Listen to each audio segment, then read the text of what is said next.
All right, guys, we're going to do a quick video here this morning for something that we all are curious about or need to do every once in a while. So we're going to pull the waypoints off this Humminbird. We're going to put them on a different Humminbird. What you need basically is you need an SD card. I will tell you 32 gigs or smaller is what you need, and that's really all you need. So first thing you do is take this and I did it on a computer, so plug it into your laptop or your desktop. Click on the drive, click on format disk, and just do a quick format. Now just beware, that's going to wipe any data on that card right off the bat. But then all you do is plug the card in right here, the correct direction. Okay. And then you go menu. Okay. You go over to Waypoints, Routes, and Tracks. You go to Options, select All and Export. Save tracks waypoints to SD card, yes please. Nav data successfully exported. You see just how quick, and by the way, that's several thousand waypoints. And then all we're going to do now is exit. We're going to pull that out, and we've got a cord lane here so we can hook up this new Helix. So check this out. So Helix 12, I believe this is a Gen 3. We can certainly work something out. Maybe a Gen 4 now that I say that. Residential.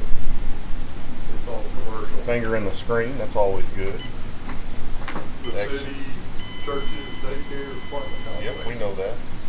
Homeowner association, county, schools, for sure. Okay. We're going to take that same SD card. We're going to plug it in the same slot on this unit.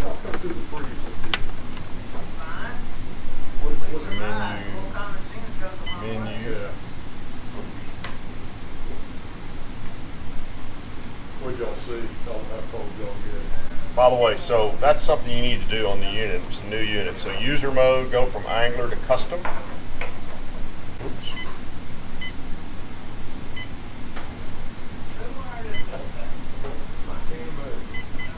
See it jump to custom, and that opens up a whole bunch more options for you inside the unit.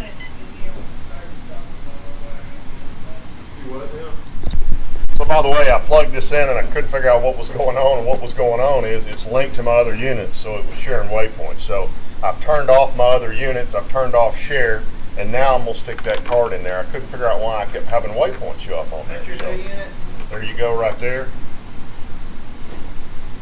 Plugged in, upload data. Oh no, I didn't want to do that. I just realized I should have changed something. There you go.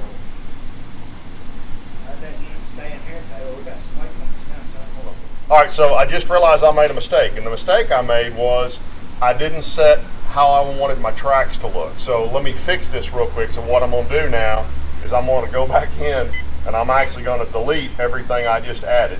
So I go back to Waypoints, Routes, I go back to the same spot, Options, I go Select All and Delete, and it's going to delete all my waypoints.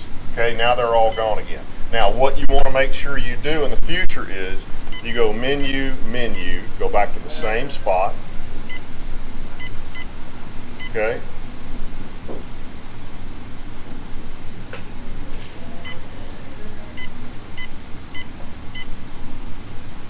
For some reason it went back to Angler, so there we go. Back to custom again. Exit, we go back across here. Waypoints, routes. So you want to go to that save track default, and you see that dotted line? Those are really, really hard to see. So what you want to tell it is you want that to be a big solid line. I'm going to put it in red, and I'm going to say save. So now when I load my tracks in here, they're going to show up as something I can actually see. So back to the same thing. I just push that card back in again. Upload data. Yes. Well, shit, I mean, well, no, we found, I mean, he's got side scan we're going to transfer over. And watch down here, you're going to see all my waypoints pop up right there on Rayburn and Toledo Bend. Boom, there you go. All loaded, 20 tracks, 609 waypoints. And I'm going to show you now what I just did.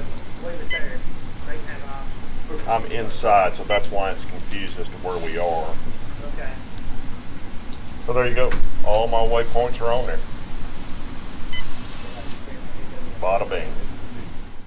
Okay, just a couple things I've got to share with y'all. First off, when I went down to pick up my wrap on my boat, I saw payphones. I cannot remember the last time I saw payphones. By the way, they did not look like they worked. This is footage from the weigh-in. I just left my camera on, didn't realize it, in my bass cat. And you see the young man to the left there. It just filmed, and I found this in edit. So, you know, when I get in the boat, I either need pawpaw steps or some other way to get in the boat.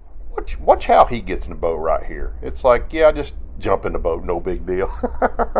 I'm sure it was a time I could have done that, but that time is long since passed. So anyway, this last little bit, I've got 2 clips in here. Somebody asked me about this first clip, and it's okay. Kevin Reed and I were down at Dickie's house. This is many years ago, and we might have had a couple of adult beverages prior to this starting, but these 2 next clips I think are 2 of the funniest things I've ever filmed. So I thought I'd stick them in here and let you guys enjoy them. Here you go. We're here in the historical tackle library with the gin martini of Mr. Reed, and what you'll find here is Mr. Newberry has a specific set of tackle here in this box, and what you'll find is you'll find shallow running jerk baits that go along with crankbaits that run 25 feet deep. I'm not sure what genre that would be, but you always, young anglers out there watching us here on YouTube, you want to make sure and get the wiggle wart that you've hit on the cowling of your boat and put it in with the rattle trap, or that would be a Cordell hotspot, along with the deep bill crankbait, which you can tell from the paint has actually never been thrown, ever. That bait's never touched the water except what was here. Here's another box. Don't spill the liquid there. Now this is old school. This is Toledo Bend, 1990s. You had your shallow water bite that required one of these very industrious mud bugs. Yes. That you would throw on about 50-pound monofilament and drag it through the mud, stirring up as much particulate as you possibly could. Particulate. To then bump into a stump with hopes of snagging a largemouth. No largemouth in their right mind would ever eat this bait. This was purely a snagging technique used by professional anglers during that era of bass fishing history. This is Dickie preparing for the Bass in the Box tomorrow, which he will easily catch 25 to 30 pounds of. Did you want one of these mud bugs before you go? No, I just need to organize it. Oh wait, open that box back up for me, would you? No. Let's show the people at home how you organize. Exactly where it's at. So let's say you wanted a lizard. Which box would that be in? It's laying right there. Lizard box. Let's see it. Look, he didn't even have to look. Oh, that's not a lizard. That's not a lizard. That's not a lizard. It's right there. That's absolutely not a lizard. That would not be a lizard there. Lizard. All right, give him something else. What do you want to see? We need to see a rattle trap and. Oh, look at it.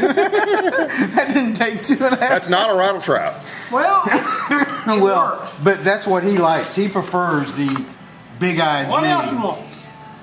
Let's see a centipede. Centipede. 1 Mississippi, 2 Mississippi. Oh, that's impressive. that's good. That's impressive. Really good. Tripworm. Let's see a watermelon candy fluke. 1 Mississippi, Oh, wait. 2 Mississippi, Those are down here in 3 the bottom. Mississippi, 4 Mississippi, 5 Mississippi, Oh, man. 6 Mississippi. Hey, oh, that was not. It's like a roper. He throws his hands up when he gets a captain. Here it is.